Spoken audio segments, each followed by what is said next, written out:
Apakah mikroekonomi memiliki dampak yang lebih besar daripada makroekonomi pada manajer pertanian? Coba jelaskan.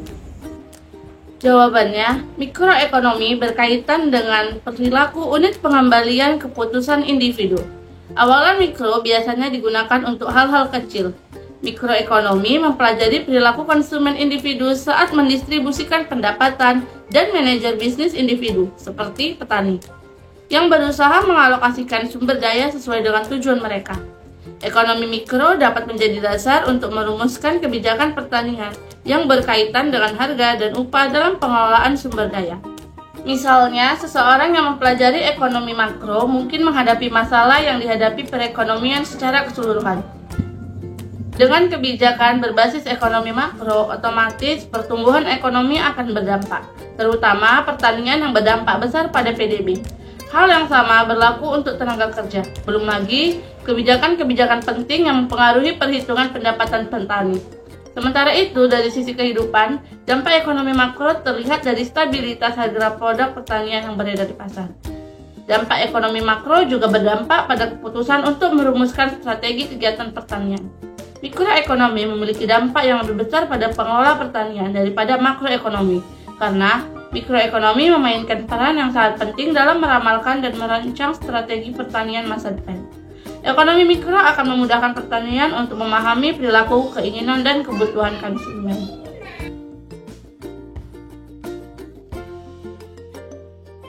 Saat ini, apakah matematika penting untuk memahami prinsip-prinsip ekonomi? Jawabannya iya.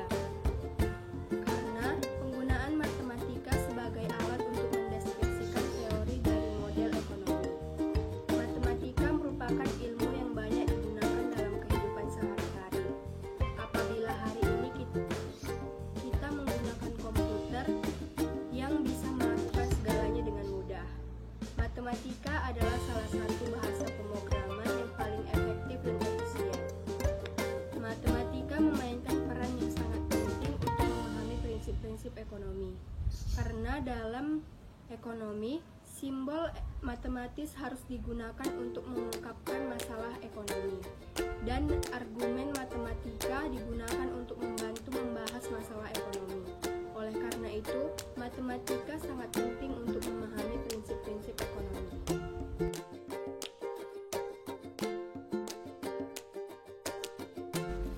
Ekonom pertanian sering tuduh menghabiskan terlalu sedikit waktu di dunia nyata. Keasikan dengan isu-isu teoritis abstrak berarti bahwa para ekonom pertanian kadang-kadang tidak mampu atau tidak mau melihat isu-isu mendasar yang terkait dengan produksi dan pemasaran komoditas pertanian. Apakah Anda setuju atau tidak setuju? Tidak setuju, karena pelaku agribisnis harus terjun langsung ke lapangan untuk melihat perkembangan pemasaran yang sedang terjadi di pasar. Pelaku ekonomi adalah semua pihak yang terlibat dalam kegiatan ekonomi, baik dari produksi, distribusi, dan juga konsumsi, termasuk individu dan organisasi, baik pemerintah ataupun swasta, ataupun masyarakat yang secara keseluruhan. Pelaku ekonomi dapat berupa individu, perusahaan, ataupun organisasi yang dapat mempengaruhi motif ekonomi melalui produksi, pembelian, ataupun penjualan.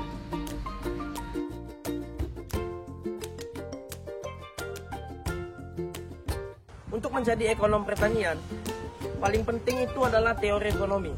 Karena dalam hal ini, ekonomi pertanian yang diterapkan pada pertanian.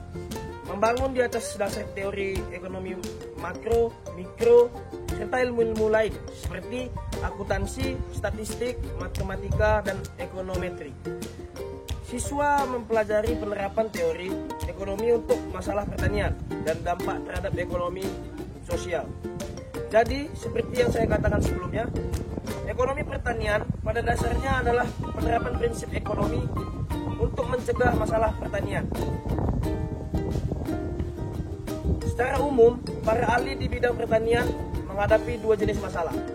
Yang pertama itu, ahli pertanian harus mampu menentukan kebutuhan dan keinginan konsumen. Yang kedua, ekonom pertanian harus berurusan dengan produksi dan distribusi produk pertanian.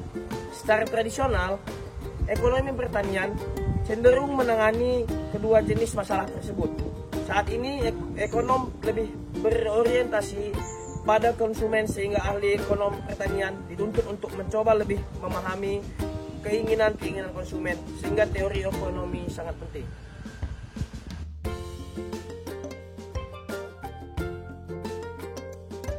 Jika harga input konstan, pemeringan fungsi total faktor biaya juga akan konstan. Benar atau salah? Yaitu jawabannya benar. Mengapa? Karena fungsi input biaya total atau TFC memiliki slope konstan yang sama dengan harga input atau V0. Hal ini mengimplikasikan V0 sebagai peningkatan biaya yang disebabkan oleh meningkatnya pembelian input produksi secara kuantitatif. Kemendingan fungsi biaya faktor total atau total faktor cost adalah perubahan TC yang disebabkan oleh perubahan satu unit input. Ketika harga input konstan, biaya setiap unit input tambahan adalah sama, sehingga fungsi biaya faktor total akan meningkat secara linear sesuai dengan penggunaan inputnya.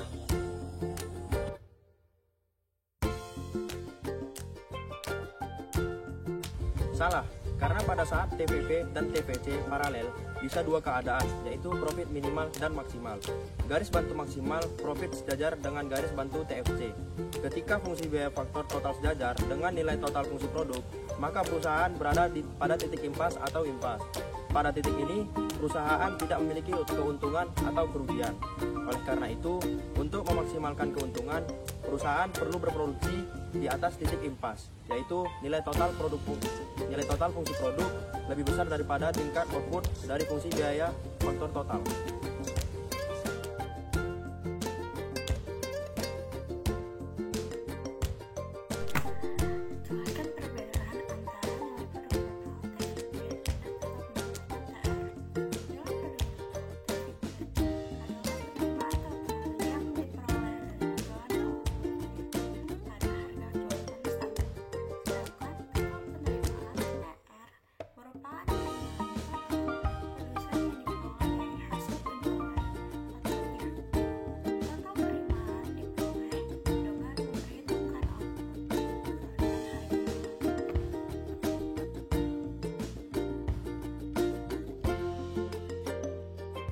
Jelaskan perbedaan antara total biaya atau TC dan biaya tetap total atau TFC. Total cost mencakup biaya tetap total dan biaya variabel total. Jumlah biaya variabel akan berbeda-beda tergantung dengan jumlah produksi barang. Biaya tetap akan tetap sama, tidak peduli berapa banyak produk yang perusahaan produksi. Sedangkan total fixed cost, biaya tetap tidak akan berubah dan berpengaruh terhadap volume produksi. Biaya tetap yang perusahaan keluarkan tidak berubah tergantung dari jumlah barang atau jasa yang perusahaan produksi. Jadi total fixed cost akan tetap sama jika tidak ada proses produksi barang atau jasa.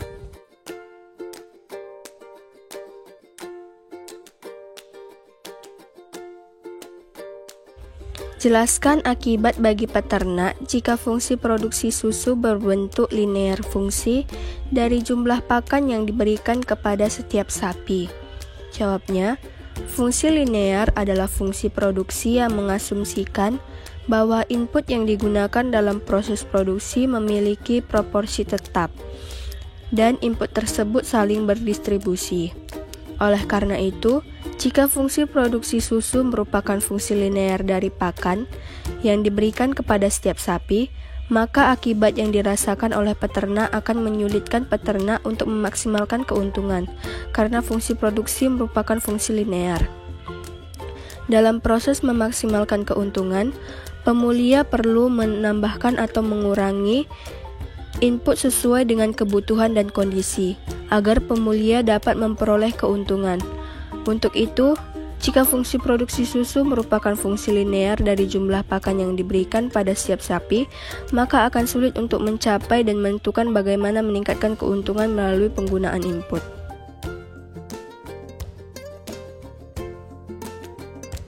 Jelaskan istilah perlu dan cukup dalam seorang petani berusaha memaksimalkan keuntungan dalam pemberian pakan sapi perah untuk produksi susu. Pakan merupakan sumber makanan ternak, dan untuk bertahan hidup dan berproduksi, maka kebutuhan pakan ternak harus dipenuhi. Kata kebutuhan berarti ada ketentuan yang harus dipenuhi. Jika permintaan pakan ternak tidak sesuai dengan permintaan, maka produksi sapi dapat dikurangi, sehingga keuntungan petani juga berkurang. Kemiringan fungsi keuntungan dari kebutuhan kata harus sama dengan nol. Jika fungsinya adalah untuk memaksimalkan, misalnya, dalam sehari, peternak membutuhkan pakan sekitar 2 kg. Jika tidak ada pakan, maka akan menyebabkan kekurangan pakan bagi sapi perah, yang pada akhirnya akan mempengaruhi produksi susu sapi perah. Sementara itu, kata cukup di sini berarti ketika peternak dapat menyediakan pakan untuk sapi-sapinya. Pakan tidak akan kurang atau lebih, dan jika kondisi maksimalisasi keuntungan terpenuhi, keuntungan akan selalu maksimal. Apakah harga bayangan ransum pakan susu berbeda dengan harga yang harus dibayarkan peternak per pon dari ransum? Jelaskan. Apa pentingnya harga bayangan bagi petani yang ingin dimaksimalkan keuntungan dari peternak sapi perah?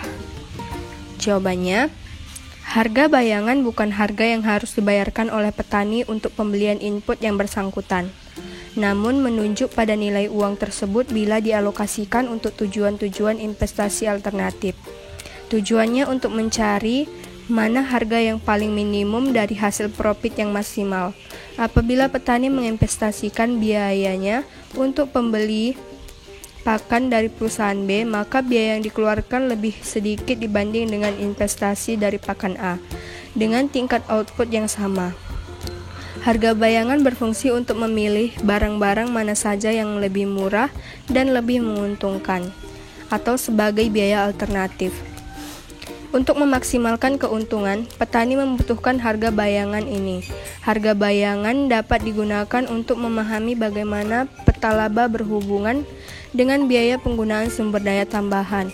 Dalam menetapkan harga bayangan, pada umumnya perlu menghindari harga yang terlalu rendah, agar petani dapat memilih keadaan dengan jelas. Dan walaupun harga bayangan tinggi, perusahaan dapat memperoleh keuntungan, sehingga petani dapat memaksimalkan keuntungannya melalui harga bayangan. Petani telah menyesuaikan situasi dan memperoleh keuntungan. Ketika peternak membayangi harga pada peternak sapi perahnya, peternak akan dapat memilih beberapa keuntungan yang diperoleh peternak dengan membayangi setiap input dan mengalokasikan ke output mereka, sehingga memaksimalisasi keuntungan akan lebih tinggi.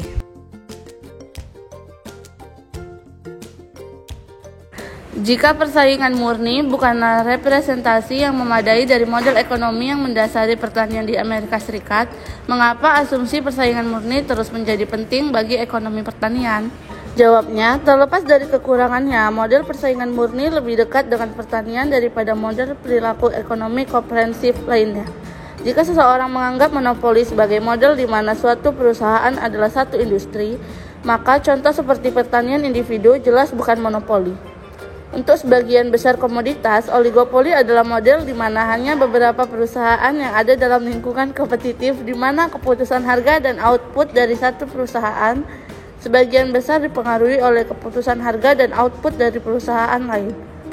Asumsi persaingan monopolistik bahwa perdagangan sederhana seringkali dapat memenuhi garis bawah harga produk jika tidak dapat dipertahankan dalam jangka panjang karena masing-masing produsen berhasil sedikit membedakan produk mereka dari pesaing mereka.